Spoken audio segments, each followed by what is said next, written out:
Ambiance surchauffée ce lundi 2 septembre à la cité administrative d'Abidjan Plateau. La raison, des étudiants non admissibles au brevet de technicien supérieur contestent les résultats du BTS session 2019 proclamé le 30 août dernier. Ceux-ci protestent contre les anomalies constatées sur leur collante. Je suis quitté à Daloa pour venir à Abidjan par rapport aux réclamations. On m'a mis absent dans 2 matières, je ne comprends pas. C'est le plus important, nous sommes venus savoir si ils vont nous donner, ils vont vraiment prendre nos problèmes, nos réclamations en compte. Du moment où j'ai signé, j'ai mis l'empreinte biométrique, j'ai mis sticker, je suis présent et ma feuille on doit corriger. Mais où est ma note? Donc actuellement on est déboussolé, on ne sait pas quoi faire. Il y a composé dans toutes les matières. Et il y a les matières dont j'ai composé et j'ai même signé sur la liste de présence. Et on me dit que je suis absent et on me donne 0 comme note. On calcule mes moyennes avec, il me reste 3 points pour valider le BTS. Et on nous dit de faire la réclamation en ligne. La réclamation en ligne, c'est pas complet, c'est fait, mais c'est pas complet. Parce que nous ne pouvons pas poser la question à la machine. Selon Ibrahim Lokpo, président de la coordination de l'organisation du BTS session 2019, ces candidats disposent de 3 jours à compter de ce lundi 2 septembre pour introduire leurs réclamations en ligne. Les réclamations portent sur ceux qui pensent avoir été lésés. C'est-à-dire que moi, j'ai signé que j'étais présent et puis je tire mon relevé, je vois que j'ai été absent. Aussi précise-t-il que les candidats dont les relevés de notes portent la mention fraude ne sont aucunement concernés par ces réclamations. Nous avons interdit l'utilisation des téléphones portables. Donc les étudiants qui ont été pris en flagrant délit de tricherie avec les téléphones portables, même si c'est dans une matière, ils sont informés que tout leur BTS est annulé, donc le bulletin sort fraude. Par toutes les matières, peu importe les matières qu'il avait déjà composées. Et avec le numérique, tous ceux qui ont échangé pendant la composition, le numérique est capable de détecter que telle personne a échangé tel sujet pendant la composition. Donc ceux-là aussi, ils ont été frappés par la mention fraude. Les réclamations en ligne du BTS session 2019 se poursuivent jusqu'au mercredi 4 septembre. Les étudiants sont invités à formuler leurs demandes sur le site www.examenbts.net. Plus de 5 000 étudiants sont menacés d'expulsion à l'université Félix Houphouët-Boigny de Cocody. Ces étudiants ne se sont pas inscrits dans les délais au titre de l'année académique 2017-2018. Après plusieurs démarches entamées sans succès auprès des autorités, ces étudiants demandent qu'une seconde chance leur soit accordée, à savoir la réouverture des inscriptions de l'année académique 2017-2018. Certes, il serait malhonnête de notre part de ne pas reconnaître que certains étudiants ont fait preuve de négligence, mais la réalité est beaucoup plus problématique. Il est important de noter que la dernière période d'inscription accordée à la scolarité centrale a coïncidé avec la longue période de grève du syndicat de la SENEC, un syndicat d'enseignement supérieur. Cette grève a paralysé toute la chaîne du fonctionnement de l'université. Dans ces conditions, il était quasi impossible pour certains étudiants de s'inscrire.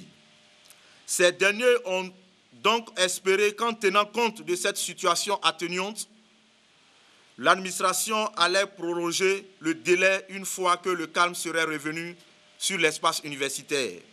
Dans une circulaire de l'administration de l'université, une nouvelle inscription est ouverte à l'intention de ces étudiants à condition que ceux-ci reconnaissent de facto le principe de perdre leur année, peu importe les notes obtenues aux différents examens. Puisque l'année dernière, ils ne sont pas venus s'inscrire, donc tout ce qu'ils ont fait est considéré comme nul mais non avenu. Parce que dans aucune université au monde, quelqu'un peut aller s'asseoir, suivre les cours et s'évaluer. On n'a jamais vu ça. Le 15 juillet dernier, les étudiants concernés par cette expulsion avaient entamé une marche à l'université Félix Houphouët-Boigny pour se faire entendre. Un réseau d'anarcheurs démantelé en partie par les éléments du 2e arrondissement de police de San Pedro. Le commissaire de police Bouébamba et ses hommes, exploitant une information anonyme, ont mis la main sur ces deux individus au quartier Soleil. Nous escroquons les gens en leur faisant savoir que nous possédons de l'or, ou en réalité, c'est de la poudre de bronze, des têtes de robinet. Bon, étant sur place, je fais croire aux clients que je viens d'un voyage, soit je suis de Korogo, ou bien je suis quitté à Zonouin, et je dis aux clients que je suis en route. Or, je suis toujours sur place. Afin de convaincre l'acheteur, ce complice, se faisant passer pour un expert venu de la SODEMI, Société pour le développement minier, est sollicité. Je rentre en action lorsqu'on remet mon numéro au client qui m'appelle. Après le prix fixé, je passe au contrôle qui n'est pas en réalité un contrôle de la SODEMI. Juste lui faire croire que c'est un contrôle venant de la SODEMI en mettant juste les ferragants dans l'eau, en mélangeant le bronze dedans. Et puis je confirme que non, c'est de la bonne qualité. Après ce passage, il me paye donc les frais du contrôle qui s'élèvent généralement à 200 000 ou à 300 000 francs. Arrêtés par la police, ces deux individus vont être conduits à la maison d'arrêt et de correction de Sassandra. Nous invitons la population à la vigilance. À ce jour, une dizaine de personnes ont été arnaquées par ces individus qui leur ont soutiré plusieurs dizaines de millions de francs CFA. Les généraux Gilbert Diendéré et Djibril Bassolé, reconnus coupables et condamnés ce lundi 2 septembre par le tribunal militaire de Ouagadougou. Ils écopent respectivement de 20 ans et 10 ans de prison ferme. Un ouf de soulagement pour la partie civile. Bien entendu, le tribunal a fait application de peines que nous trouvons tout à fait clémentes, mais nous disons que notre objectif n'était pas la vengeance. Notre objectif, c'était donc ce jugement, savoir qui a fait quoi. Aujourd'hui, nous le savons de la bouche même du tribunal et nous pensons que les victimes peuvent désormais reposer en paix. Le général Diendéré a été reconnu coupable d'attentat à la sûreté de l'État et de meurtre, et le général Bassolé accusé de trahison. Ils sont considérés par les juges du tribunal militaire de Ouagadougou comme des cerveaux présumés du putsch. Une condamnation jugée douteuse par les avocats de la défense et partisans des accusés. L'article 167 dit que tout pouvoir légal doit tirer sa source de la Constitution. Le pouvoir qui ne tire pas sa source de la Constitution est illégal. L'article a dit ça clairement. Or, le pouvoir qui était en place le 16 septembre était assis sur une charte et non la Constitution. Donc, il n'y avait pas de régime légal. Pourquoi nous retenir et nous condamner pour attentat à la sûreté de l'État? Pour les victimes, justice doit être rendue. Ils ont eu des convictions de coup d'État. Nous avons eu des convictions de nous opposer à un coup d'État. Nous ne les avons pas tués pour autant. Mais qu'on nous tue et qu'en retour on vient dire finalement tout est beau, félicitations, vous avez 20 ans et 10 ans, j'avoue.